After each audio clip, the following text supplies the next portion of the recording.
有缘人，你知道影响人生幸福最重要的因素是什么吗？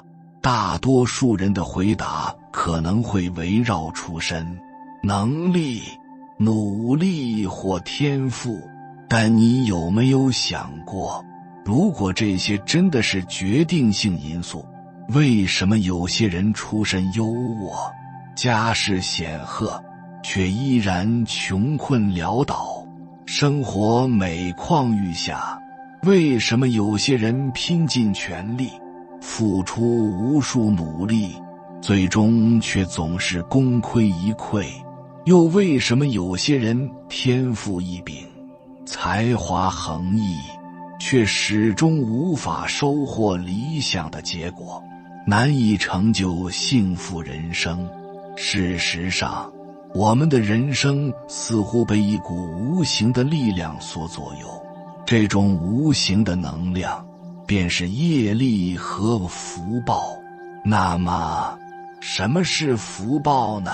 从字面来看，福代表福气、幸福，报意味着回报、报答、报应。既然福报是一种回报、报应，那它就是一种果，而有果必有因。这个因是什么？可以将其理解为宇宙赋予每个众生的一笔无形的账户，在佛法中称之为阿赖耶识。在这个账户里，储存着我们从过去乃至无数劫以来种下的所有因。当机缘成熟时，这些因便会显现为果报，种善因得善果，种恶因得恶果。我们所说的福报，就是善因结出的善果，而这正是影响一个人一生幸福与否的关键所在。比如说，曾经你帮助过一个乞丐，施舍给他一些食物或金钱，或许这一生你们不会再相遇，他也不会直接回报你，但请你相信，在你匮乏、清苦的时候，一定会有人伸出援手。同样，或许某一世你曾经捐赠过寺院，而在这个寺院里修行的僧人、信众乃至所有受益者，他们的福报都与你息息相关。当因缘成熟，你便会在某个时刻收到这份福报的回响。也许你曾经是一位弘扬正法、桃李满天下的圣人，积累了无数善缘。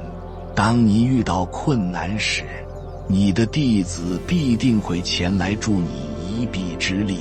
或许在某一世你曾见义勇为，在屠刀下救下一家老小，你的勇敢和无畏之举，也一定会在未来某一天，当你身陷险境，无力应对时，化作贵人的相助，或给予你智慧和勇气。这些正是佛法中所讲的财布施、法布施、无畏布施的因果回报。你会发现，那些福报深厚、常行善举的人，在做事情时总能顺风顺水，关键时刻总有人出手相助，贵人相随，事事一成。世人常说这个人命好，那这好命究竟从何而来呢？如今我们已然明白，这份福报正是我们累世布施、广积善缘而得的果报。有缘人，接下来我将与你分享福报的10大真相。如果你能用心看完，并在评论区总结并分享这10条真相，不仅能加深你的领悟，还能让更多人受益。广种善因，累积无量福报。这一次的善念与行动，或许就会在未来某一天为你带来意想不到的回馈。关于福报的第一个真相就是，福报是我们过往的善因和善果的积累，是我们累世的布施而来的。这就是福报的真相和它的定义。所以在讲到福报的真相的时候说，好福报就是好命运。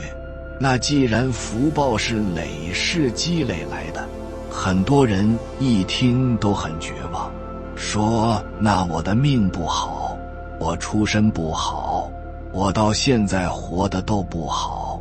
如果福报是累世积累来的，我是不是就不用努力了呢？大家想一想，如果你这一生没有意义，没有翻盘的机会，没有改命的机会的话，这一生还有意义吗？它就没有意义了。所以这就引出了要分享的第二个真相，福报不仅是累世的积累，更与这一世的修行息息相关。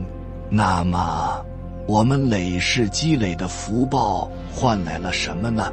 简单来说，它决定了我们的出身，也就是这一世的人生剧本。换句话说，它决定了我们的出场设置和新手装备。有的人出生在罗马，而有的人一辈子都到不了罗马。有的人投胎成了富贵之家，比如成为王健林的孩子，而有的人则出生在普通家庭，成为自己父母的孩子。这些截然不同的人生剧本和起点，到底是谁决定的？答案就是第一个真相，我们累世的福报所换来的。正如我经常说的那句话，你上一世的业力决定了你这一生的命运和八字。所以无论我们的人生起点如何，都要明白一切皆有因果，有其来处，有其渊源。请学会臣服于命运的安排，而不是抗拒它。那么既然好命是这样来的，那命运是否还能改变呢？答案是可以。其中的运其实就是我们这一世的修行。不知道你有没有发现，很多人出身优越，家庭条件极好，比如曾经国内一位知名歌唱家的孩子李天一，大家可能还记得他的新闻。他出生在一个得天独厚的家庭，但由于父母缺乏智慧，未能正确引导他，让他的福报得以延续。结果年纪轻轻就锒铛入狱。本来他带着80分的福报出生，但不到20岁就被自己折腾到只剩10分，最终彻底走向低谷。为什么会这样？因为福报需要经营，如果不善加珍惜，它就会被不断消耗，甚至提前透支。同样，也有很多人出生时的人生剧本看似糟糕，甚至充满挑战，但只要懂得修行，懂得累积福报，依然可以逆风翻盘。事实上，在身后的福报都是一世又一世修行的总和，所以我们这一世的修行极为重要。它不仅能让你此生改变命运，还能让你的福报不断增长。别家最终影响累世的总福报值。因此，我们都要珍惜当下，好好修行。以上2个真相，实际上都在回答同一个问题：福报从哪里来？除了这2个来源，还有哪些因素会深刻影响我们这一生的福报？换个角度来问，当我们在思考福报从何而来时，其实也可以反问自己：我是从哪里来的？答案是，我们每个人都是灵魂转世而来。正因为如此，我们最大的福报基因来自累世的业力和福报的积累。但除了灵魂的因果之外，还有一个非常重要的因素，那就是家族能量的传承和家庭爱的延续。我们的存在不仅仅是个人的因果，也承载着家族的生命信息和能量传承。正因为父母的结合，才有了我们；正因为家族需要延续某种精神或福德，才有了我们的降生。因此，家庭与家族的能量同样深深影响着我们的福报。那么我们福报的第3个真相就是家族福报。家族福报的特点在于承上传下，肥水不流外人田。换句话说，我们的福报不仅仅是个人的积累，更是家族福脉的延续。父母是我们最大的恩典，祖脉是我们最深厚的福脉。我们每个人都不是孤立存在于这个世界上的。为什么人们常说，我遗传了爸爸的五官，姐姐更像妈妈，性格随母亲，习惯随父亲？没有人是例外，众生皆如此。我们身上流淌着父母乃至祖先的血脉，每个人都承载着家族的生命信息。家族就像一棵参天大树，而我们只是这棵大树上的一个枝丫。从更宏观的角度来看，家族是一个庞大而复杂的生命信息链，而我们只是其中的一环。那么，作为如此微小的个体，如何才能获得更磅礴的生命能量，而无需单打独斗、艰难前行？诀窍就是连接家族能量。打个形象的比方，我们每个人就像是一台笔记本电脑或一部智能手机，即使设备再先进，存储再丰富，如果不通电，一切都毫无意义。那么，电从哪里来？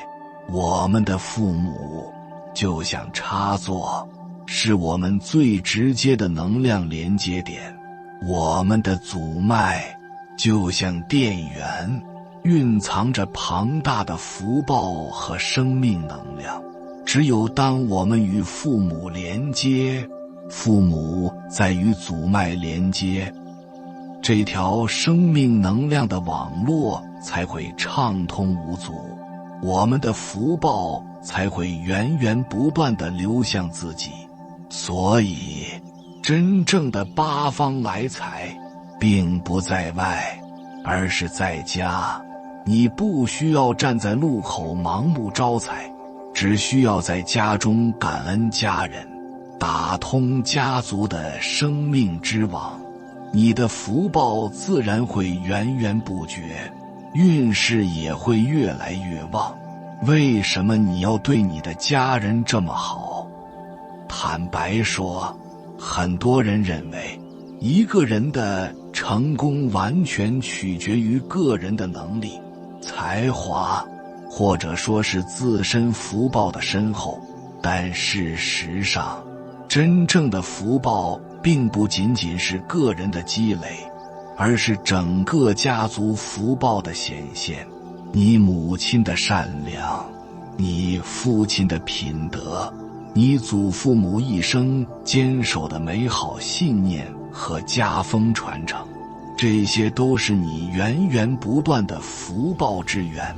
因此，我想在这里给所有的有缘人提个醒，如果在你的家族中，你是那个最能干的、最有才华的、赚得最多的人，一定不要嫌弃身边的亲人，尤其是你的家人，因为你所享有的一切，其实是承载着家族福报的加持。你不是靠自己白手起家，而是在享用整个家族的能量。所以，你一定要学会心怀感恩。如果不能感恩，很快你所拥有的一切都会被拿走。但如果懂得感恩，这扇无形的福报之门将永远向你敞开。家族福报主要由以下几部分构成：一、原生家庭的福脉，你的父母、祖辈是你最直接的福报来源。二、兄弟姐妹的关系，兄弟和姐妹之间的能量互动，同样影响着你的福报流转。三、配偶及其家族，你的伴侣及公婆的家族，同样也是你福报的重要一环。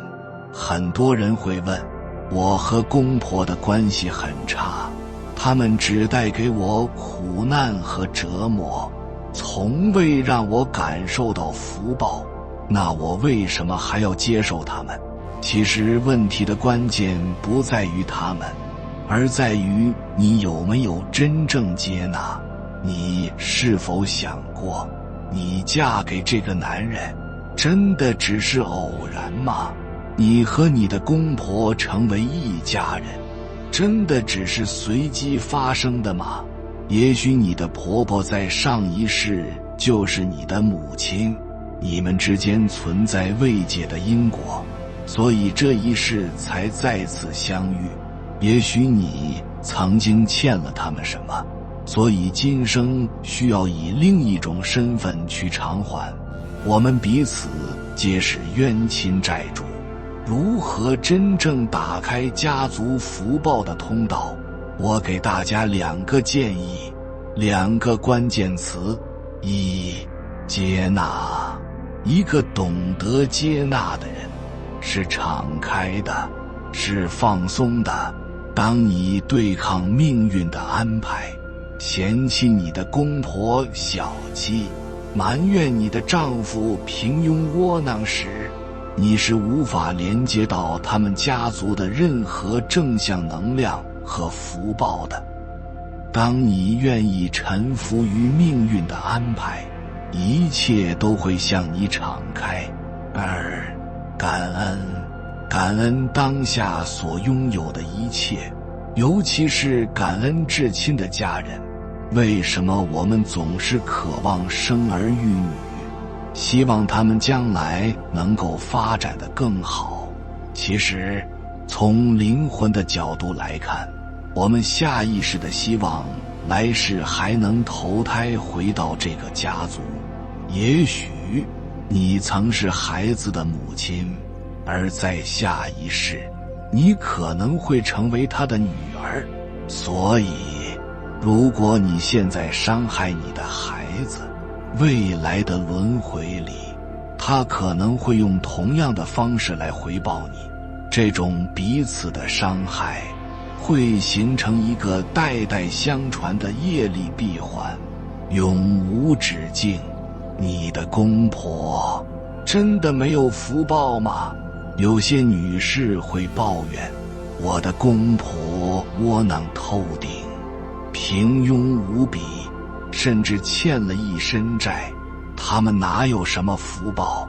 但请相信，任何一个灵魂累世积累的福德和善业，绝对不可能是零，只不过他们缺少智慧，未能正确显化自己的福报，未能打开感恩的通道。但你可以，所以作为一个女人，只要你有福报，有智慧，其实你不需要太努力。如果你已经足够努力，足够正确，甚至委屈自己，却仍然活得不顺、不如意，那就说明你的某个能量通道是堵塞的。请反思自己到底在哪个部分没有打通，在哪个部分没有臣服。为什么你不能在家中坐享福报，成为一个显化福德的通道？为什么你接收不到八方来财的能量？答案就在家族福报之中。福报的第4个真相是，我们拥有的一切都是福报的变现。福报是一个变量，不增则减。很多人认为有钱、有财、有名就是福报，反之就是没有福报。但事实上，福报远不止财富和名利。你呼吸的每一口空气，吹过的每一阵微风，看到的山川大地，吃下的每一口食物，拥有的和谐家庭，稳定工作，健康身体，平静内心，这一切都是福报的显现。然而，大多数人往往忽略了这一点，总是向外追求，结果反而失去了与自己当下福报的链接。你可以把福报想象成一个巨大的水箱，如果你每天什么都不做，这个水箱会怎么样？它会蒸发。如果你不往里面倒水，它就会不断减少，倒一杯水，福报持平倒一碗水，福报增长。如果你完全不积累，它可能在几十年、几年，甚至短短几个月内被耗尽。所以这里有一个残酷的事实，你每天什么都不做，就是在损耗你的福报。因为没有人可以不呼吸、不喝水、不吃饭，每时每刻我们都在消耗福报。你有没有想过，为什么你能投胎为人，而不是一只猪、一条狗？为什么这个世界给予你如此丰富的资源，让你可以享受这一切？这难道不是你的福报吗？很多人会说，免费的东西能算什么呢？但事实是，世间最贵的往往是那些无需花钱的东西，因为这些东西不是消耗你的财富，而是在消耗你的福报。能用钱买的，消耗的是你的金钱；不能用钱买的，消耗的则是你的福报。那么，如何让自己的福报不减少，甚至增长呢？这里给大家3个建议。第一条建议，节俭。很多人以为节俭只是因为贫穷，我一个月赚2000块，不节俭根本没法过日子。但真正的节俭不是因为贫穷，而是对福报的珍惜。狭义上的节俭，大多数人都能做到。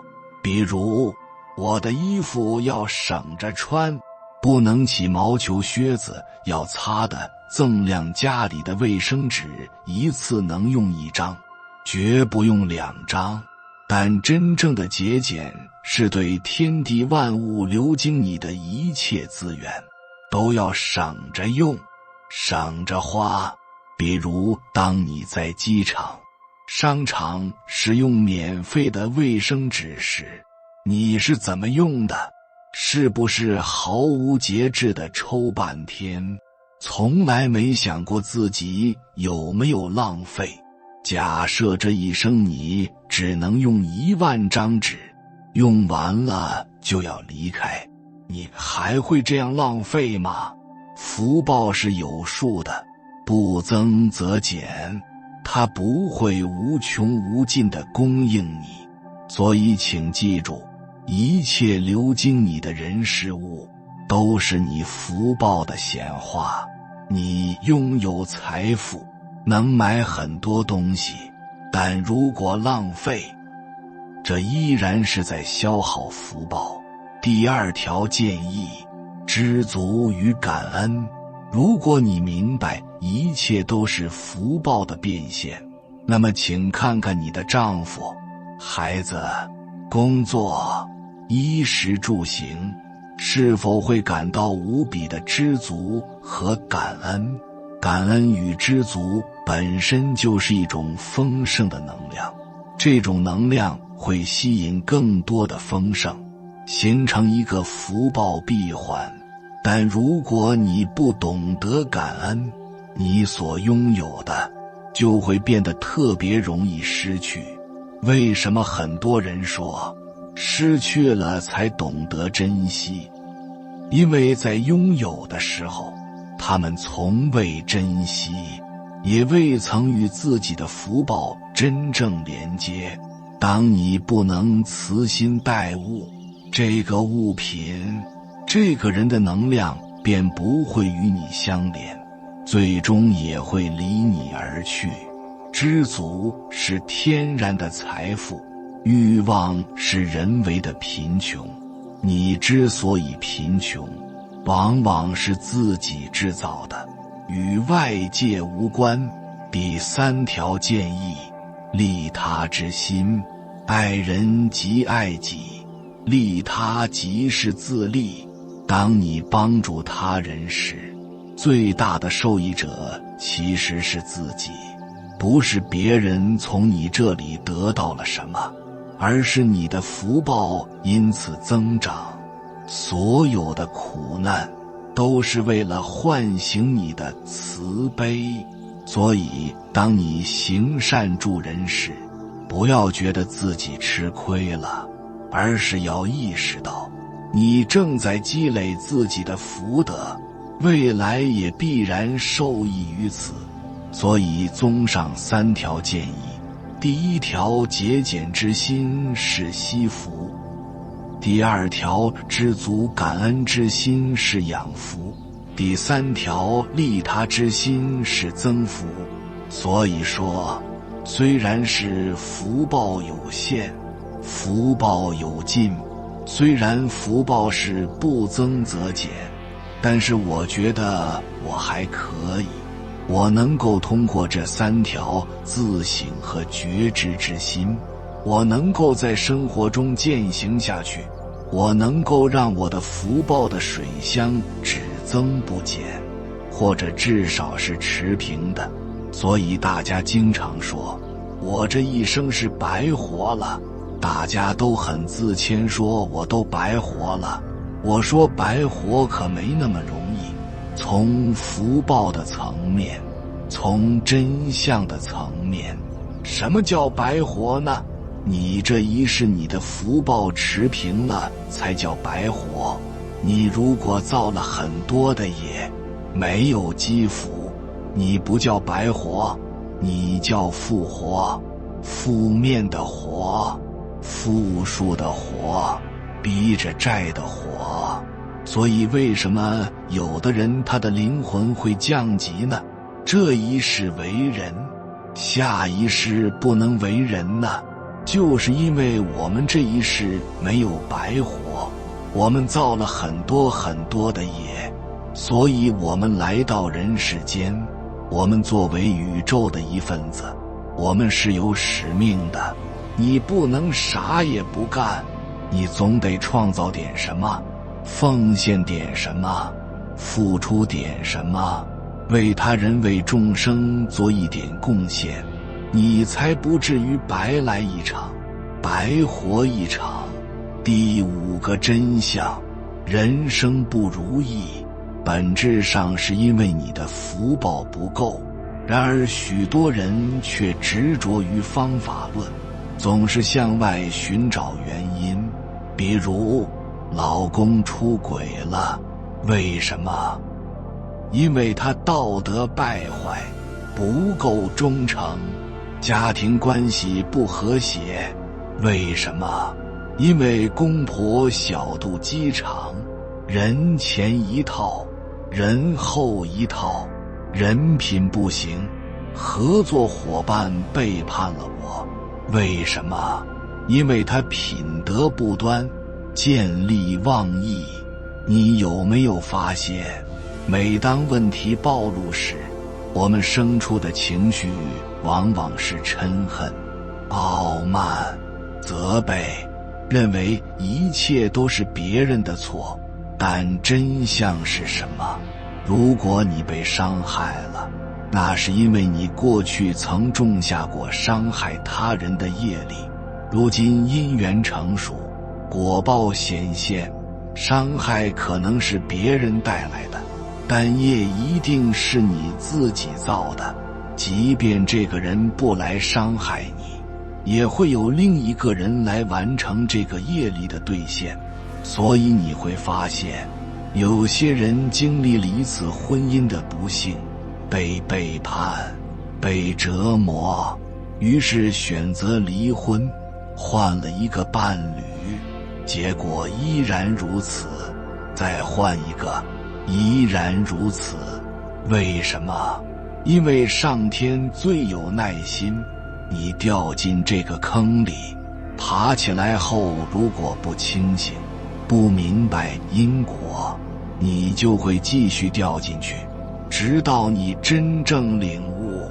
当你彻底明白这个真相，就能学会接纳，并意识到眼前发生的一切都是自己过去种下的果报。那么当你遇到问题时，该怎么办？无论是负债、被骗、婚姻不顺、家庭不和，真正的解法只有一个：修福报。这就是为什么我要告诉你，去日行一善吧。因为一切问题的根源都是福德不够，你只需要不断积累福报，你的境遇自然会改变。大家记住这一点，若你信我就是福报，若你信这一条，链接上这一条已然就是你当下的福报。第6个真相，福报是正向业力的积累，是我们身口意对众生释放的爱所引发的因果报应。什么是业力呢？业力可以简单理解为我们过往累世以来的行为，源自我们内心的种子、思想的起伏，以及我们身口意所做的所有行为。业力的核心在于我们对世界做了什么，给予了什么，回报就是什么。你给出的若是有益的，回报就会是有益的，这就是正向业力的积累。你若给出的是有害的，回报也会是有害的，这就是负向业力。所以福报是正向业力的积累，我们为众生做了什么，最终都会由众生回报回来，我们永远不会失去这些福报。既然福报是正向业力的积累，我们该如何积累它呢？这里有3条建议。第1条建议，纯正的心念。心念至关重要。比如你下班回家的路上看到一个衣衫褴褛的乞丐，你心里想着，我今天没带1分钱，连手机也没带，帮不了他，但是我真的很心疼他，希望他今天能早点回家，吃得饱，穿得暖。你此刻所发出的祝福和能量，就是你的心念。另一种情况是，你下班了，穿得光鲜亮丽，看到一个乞丐，心里烦透了。但是我今天身边有我的一个小同事，我为了表示我是个善良的人，有爱的人，给他500块钱，然后匆匆离开。你会发现，第一个人是在积德积福，第二个人则是在造业。心念的纯净与发心的善良决定了是否积福。即使你身无分文，但你有一颗纯良的心，那也是极为宝贵的。阳明先生说，一念发动处便是行，其实念就是行，念跟行本无更大区别。第2条建议，善良的行为，这是非常简单的方法，从日行一善开始，每天做一些善事，不论大小，都在积累福报。大家可以观看我关于日行一善的惊天威力的影片，了解更多的内容。第3条建议，福报是需要时间积累的。福报的积累就像种庄稼，它遵循春生、夏长、秋收、冬藏的节律。你不可能种下种子后马上就能收获，拔苗助长是非常可怕的。因此大家一定要保持耐心，就像栽种庄稼一样，你种下了种子，你需要给它阳光、空气、水，还要给它足够的缘分和时间。时间本身就是缘分，时间也是福报的一部分。你若有耐心，便是福报；你若愿意等待，便是福报。积少成多，聚沙成塔。切记，勿以善小而不为，勿以恶小而为之。久而久之，你将收获无量的功德与福报。那第7个真相是什么呢？有的人还是不太甘心，说你讲了那么多，有没有更洁净的法门呢？更快一点的，我到底做点什么，我能够更快地收获福报？或者说我当下就是条件有限，我1个月就3000块钱的工资，或者说我是一个全职妈妈，我不赚钱，我经济条件非常有限，那我应该怎么办呢？我给那些没有时间的、没有耐心的、没有金钱的，甚至没有太多的情感可以付出的人，给大家一点方法论。这就是接下来的第7个福报的真相。最大的福报来自众生，众生才是我们最肥沃的福田。我们都知道福报的规律是什么呢？就是你出去什么，给我们回向什么，你种下什么就收获什么。所以说你种出去的越多，给到的人越多，祝福的人越多，支持的人越多，是不是你的回向就更多更大？这是不是就是一个常规的逻辑呢？所以说我们要种众生的福田，一生都培育的3大福田是什么呢？就是恩田、敬田和悲田。这个我也不赘述，大家都很明白。恩田从狭义上讲就是父母之恩，我们的父母之恩、家族之恩、长辈之恩，从广义上来讲是父母恩、国土恩，还有众生恩。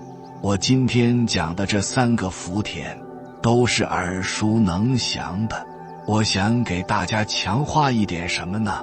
就是我们在种这个福田的时候，比如说我们种恩田，我们其实就是孝敬父母。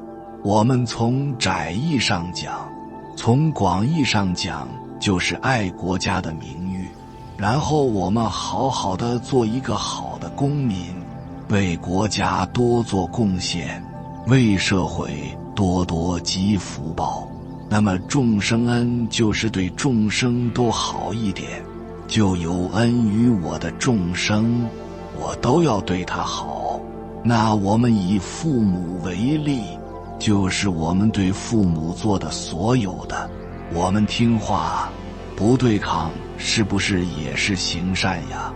我们给父母买衣服送钱财，是不是也是行善？对不对？我们让父母学到新的认知，是不是更是行善？让父母亲近三宝，是不是更大的行善呢？我就不多讲了。行善大家都会，行孝大家也都会。那我想问大家，如果你能以众生父母为己父母，老吾老以及人之老，你是不是就把这个能量和福报拓展出去了？所以我在这里想强调的是，拓展出去，你发现你的恩德，你的恩田就可以供给众生，众生的父母都是我的父母。就是你看到所有的老人受苦，我们都受不了，就像自己的爸爸妈妈在受苦一样。第二个就是敬田，其实敬田就是恭敬所有我们应该恭敬的人，尤其是什么呢？尤其是传播正法的、弘扬正法的这些圣贤先知，或者是我们要供养三宝，供养佛法僧。第3个悲田，悲田就是我们要力所能及的，在我们能力范围内帮助所有我们应该帮助的人。比如说财布施方面，那些需要钱财的非常贫困的失学儿童，那些孤寡老人，他们可能最需要的就是钱。你当下可能给他1000块钱，我们可能这个月紧手就出来了，但对他来讲，可能意味着未来的半年日子都会轻松一些，这个学费就有的交，生活条件就会改善一下。那么还有就是法布施的部分，打个比方，如果你能给那些想觉醒的但是不得法的，给他智慧的分享，你能给他的布施，这也是非常非常好的，是我们的悲田。还有很多需要我们关照的生命和众生，我们对小动物的放生，对死去的动物的掩埋，这些都是大福的，这些都功德无量。但是你要养成这样的习惯，这就是我们终身的福田。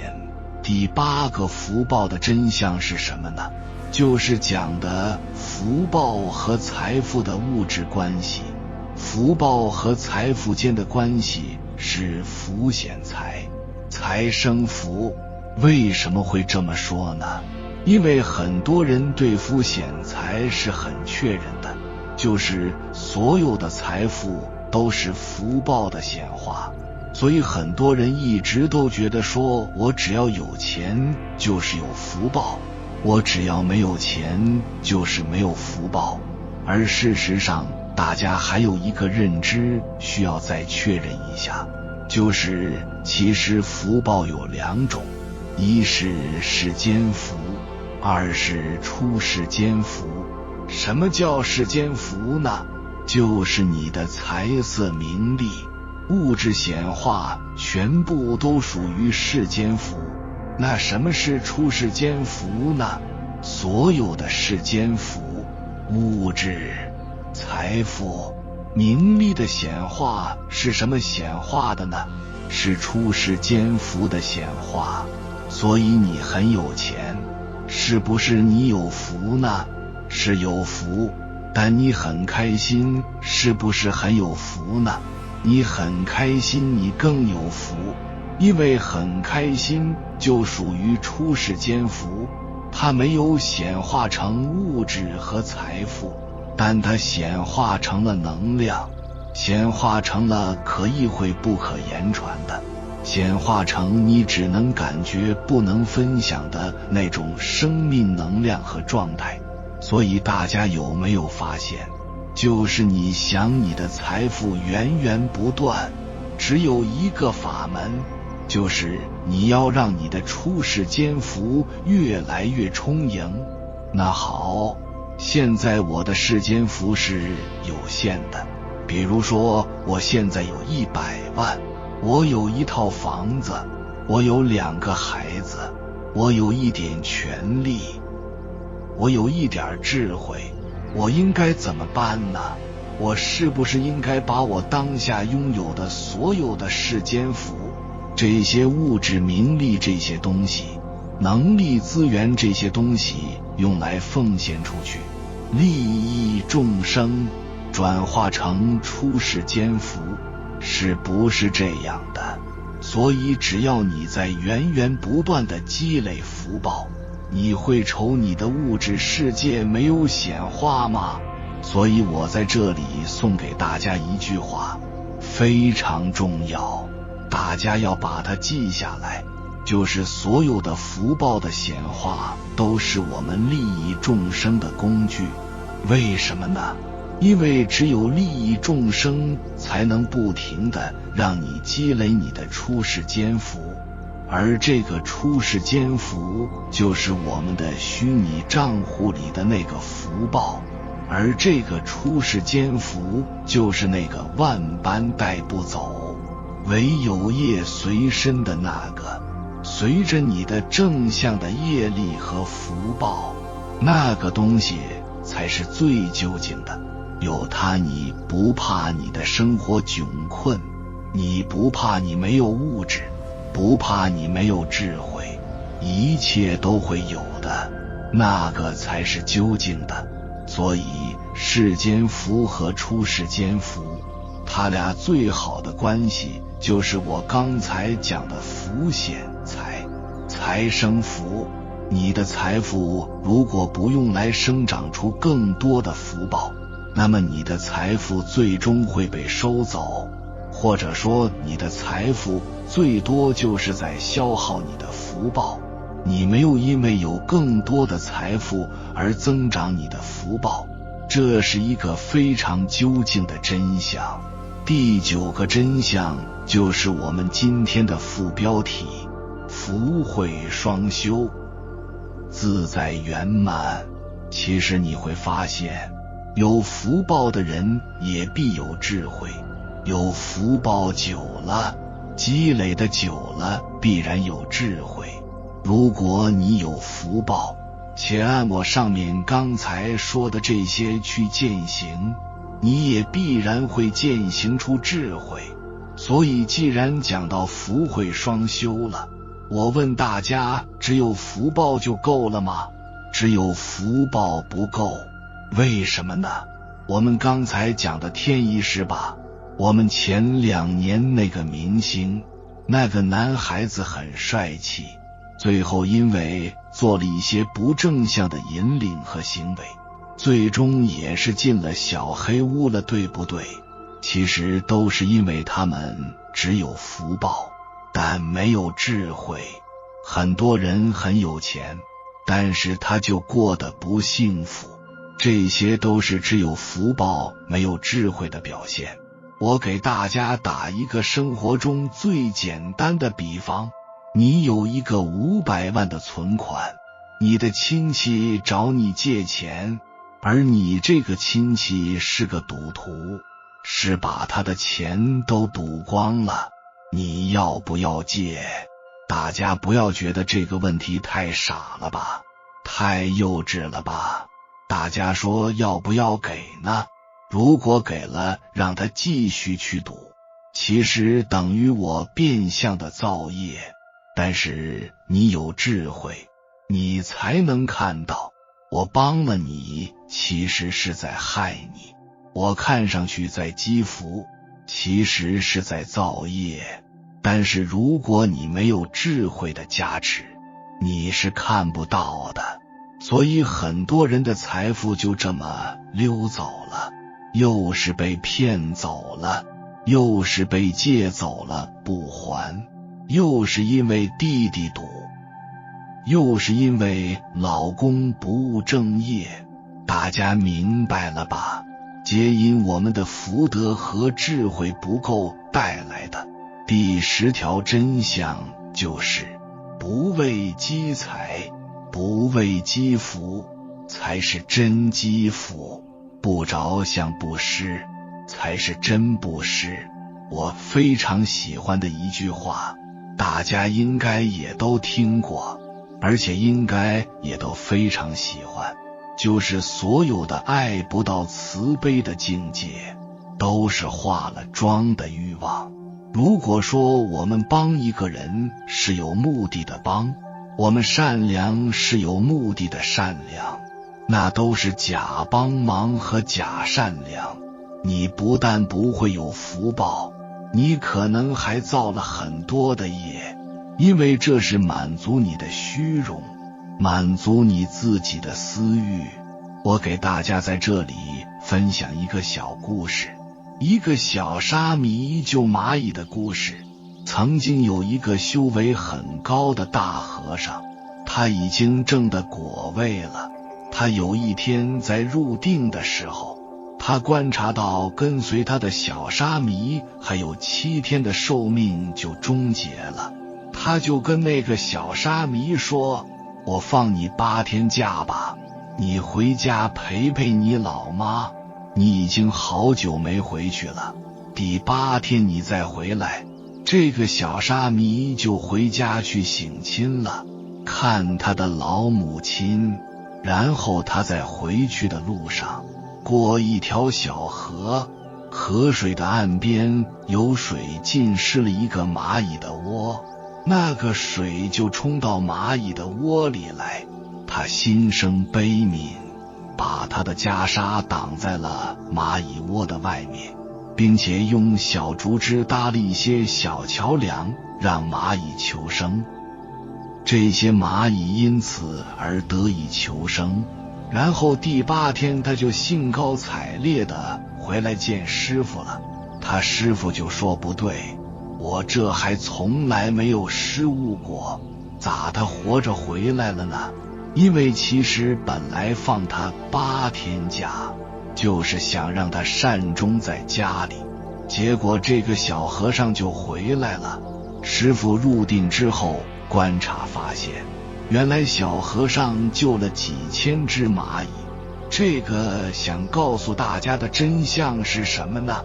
不是说我们放生能够延寿，是告诉大家说，如果你为了延寿而放生，它将不能延寿。如果你是无心布施，无心插柳，它才能延寿。所以这个小和尚最终活了80几岁高龄，正得了果位，皆因这一群蚂蚁被他放生。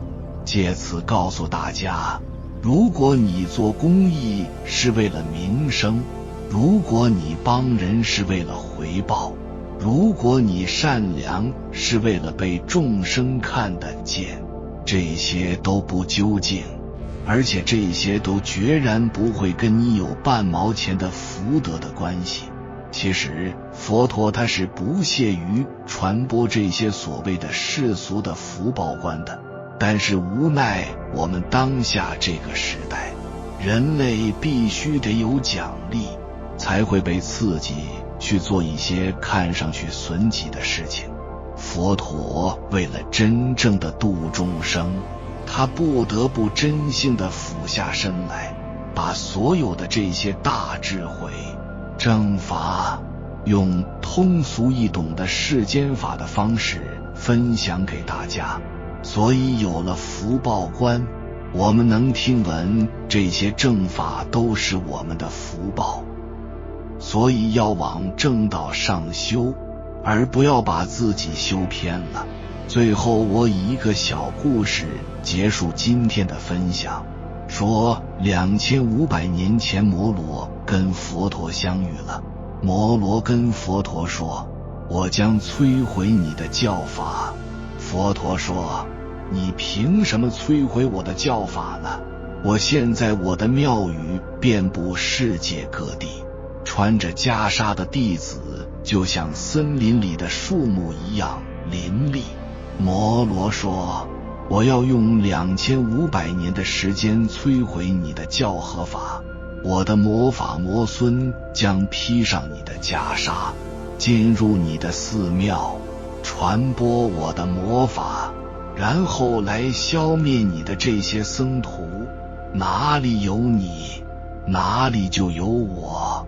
佛陀说，即便如此，你也不能奈何我，因为到那时，我真正的弟子将脱下袈裟，穿上便衣，走入世界。那个时候，世间变成了庙宇，家庭成为了道场，众生接受我的弟子和修行人。有缘人，感谢你看到最后。如果今天的影片对你有所帮助，请按个赞给我响应，回复一句福慧双修，自在圆满。愿您平安喜乐，圆满吉祥，美好如期而至。还没有订阅频道的，请点击右侧的订阅按钮，与我们建立更深的连接，随缘加入会员，与同频之人共修福报，随喜转发，传播善知识，功德无量。